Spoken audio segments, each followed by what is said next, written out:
Hello बच्चों, आज मैं क्लास 10th की दो पोएम आपको पढ़ाऊंगा। पहली है डस्ट ऑफ स्नो और दूसरी है फायर एंड आइस।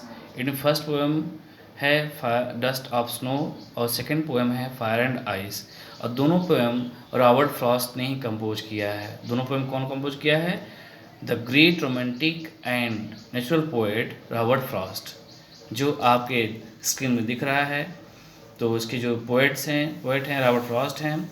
अब हम बात करते हैं what do you mean with dust of snow. Dust of snow का मतलब क्या होता है? About the title, dust of snow means small particles of ice, छोटे छोटे टुकड़े, बर्फ़ के छोटे छोटे टुकड़े।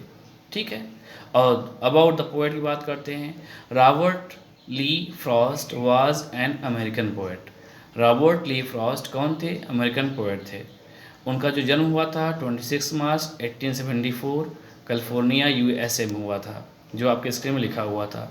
और इनकी जो मृत्यु हुई थी डाइड 29 जनवरी 1963 बॉस्टन में उनकी मृत्यु हुई थी। उनको जो अवार्ड्स उनको मिला था, पुलित्जर प्राइज़ मिला था उनको, जो पोइट्री के क्षेत्र में लिखा उनको मिला था।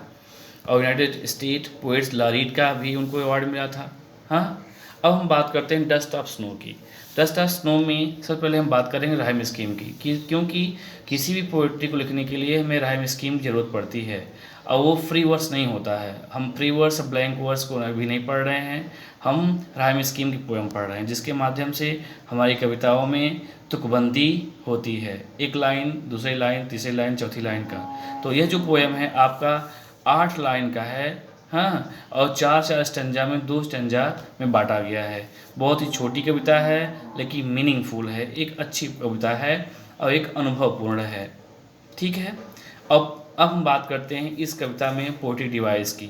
तो पोएटिक डिवाइस को हम 3 नाम जानते हैं: poetic device, poetic element, figure of speech and poetic ornament. हम पोएटिक डिवाइस को 3 नाम से जानते हैं, पहले 3-4 नाम जानते हैं, सॉरी। पहला क्या? पोएटिक डिवाइस आपके सामने है। दूसरा फिगर ऑफ स्पीच है। तीसरा पोएटिक एलिमेंट है। हाँ, और चौथा पोएटिक ब्यूटी है और पोएटिक ऑर्नामेंट है। तो इस तरह से हम इसको जानते हैं। लेकिन यहाँ हम पोएटिक डिवाइस की बात करते हैं, चाहे फिगर ऑफ स्पीच की बात करते हैं।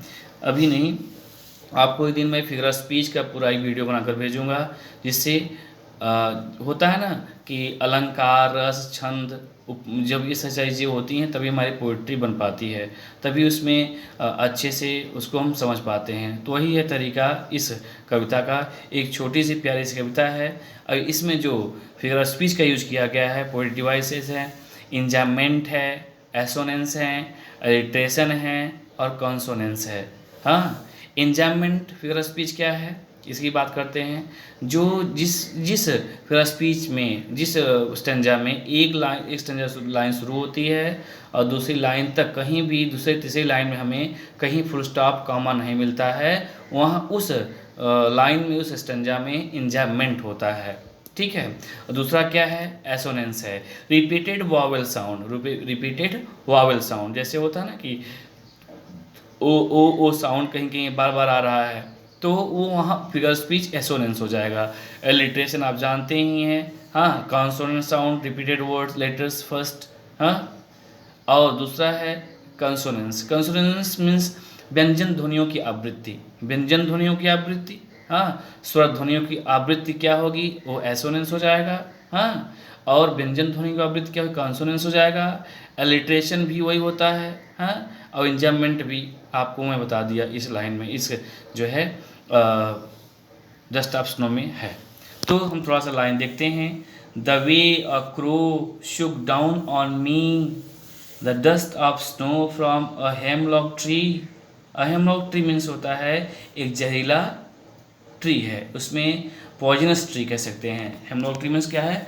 एक पॉइजनस ट्री है और उसके ऊपर एक, जैसे on the way means Robert Frost was going on the way and he reached under the hemlock tree and a crow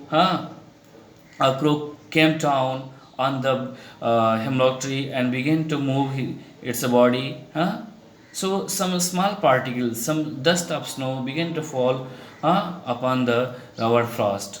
कहना चाहते हैं कि द वे अ क्रो, मैं रास्ते से था तो एक कौवा आया, शुक डाउन ऑन मी, और मेरे ऊपर हिलाया। क्या हिलाया? द डस्ट ऑफ स्नो, बर्फ की स्मॉल पार्टिकल्स, उसको हमारे ऊपर छोटे छोटे टुकड़े गिराया, धूल के रूप में गिराया। फ्रॉम अ हेमलॉक ट्री, कहाँ से गिराया? एक जहरीला वृक्ष था। मीन्स यहाँ हम कह सकते हैं कि इतना जो है जहरीला वृक्ष था, लेकिन ये क्रो के माध्यम से, कौवे के माध्यम से हमारे ऊपर एक ठंडी और जो है बहुत सुखद अनुभूति दे रहा है। डस्ट ऑफ स्नो हमारे ऊपर गिरा रहा है। ये हमारा it means in this stanza, the poets want to say that if the poets are going towards anyway, and he just reached under the hemlock tree, and just he fell in there, dust of snow falling from up down up upside, and just he felt some different situation on that time, and he saw there that was the hemlock tree, and hemlock tree moving, shaking, and we can say trembling due to crow perching. So due to crow perching, and that due to that crow, the dust of snow is falling on me. So it is the explanation, English and Hindi both. Next stanza is coming. Next stanza में है has given my heart a change of mood and saved some part of a day I had rued. It means in this stanza, इस stanza में हम rhyme scheme बात करते हैं। Heart see a change of mood day and saved some part C of day I had read. It means इस जो है कविता में जो पोएटिक डिवाइस दी, मीन्स राइम स्कीम दिया है, ए बी सी डी करके राइम स्कीम आपके सामने स्क्रीन पे नहीं है, लेकिन मैं आपको बता दे रहा हूँ। इस पोएम में जो राइम स्कीम आ रही है ए बी करके है, फिर सी डी करके है। तो पोएट कहना चाहते हैं हैज़ गिवन माई हार्ट, तो हमारे दिल में, हमारे हृदय में हाँ एक ऐसी भावना उठी कि चेंज ऑफ मूड, और मेरा मूड परिवर्तित हो गया, मेरा हृदय परिवर्तित हो गया। एंड सेव्ड सम पार्ट, और मैं अपने किस जो है सोचा कि मैं किस जगह को बचाऊँ, क्योंकि हमारे ऊपर स्नोफॉल हो रहा है। Of a day I had rued, क्योंकि मुझे पश्चाताप और रिग्रेट में होता है। रूड मतलब पश्चाताप करना, रिग्रेट मतलब पश्चाताप करना। तो वर्ड कहना चाहते हैं कि मेरा दिल भर गया, मेरा दिल बोला, गिवन माई हार्ट, क्या कि मेरा मूड परिवर्तन हो गया, मेरा मन बदल गया, और क्योंकि मैं अपने जगह किस शरीर के किस भाग को मैं बचाऊं, और मैं यही पश्चाताप करने लगा। हाँ, इस स्टैंजा में पोएट कहना चाहता है, poets want to say that इस English explanation that best I have to pure my heart is replied me that just have to change my mood has change due to snow dust, and now I have to save my remaining parts of the body, and just I am feeling regret, I am feeling rude, and once again saying excuses about me, about my situation, about my way. So in this stanza poets want to say that just in this poem poets regrets himself and say that my mood has changed due to the the small particles, dust of snow. So this a story, and यह English explanation था। अब मैं पूरा explain कर देता हूँ 8 line आराम से इंग्लिश में, आप लोग सुनेगा। In this poem the Robert Frost want to say that because he was a natural poet and he wants to find out beauty from the nature. He wants to see the beauty of nature and beauty of hemlock tree, just poisonous tree, and beauty of ice and beauty of crow. See, he wants to share with us with the help of 8-line poems and two stanza, among two stanza. And the way a crow in this means poets want to say that I was going towards on the way and I saw a hemlock tree. A crow burst on upon that, and he began to move. He began to shake his body and fluttered, and some small particles of dust ice has fallen upon me.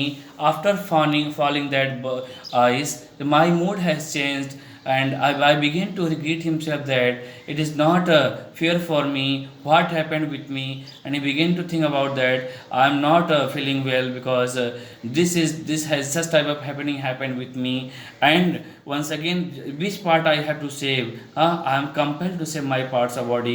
So this is the main explanation of this poem, and I'll teach you next poem Fire and Ice. Then I will start after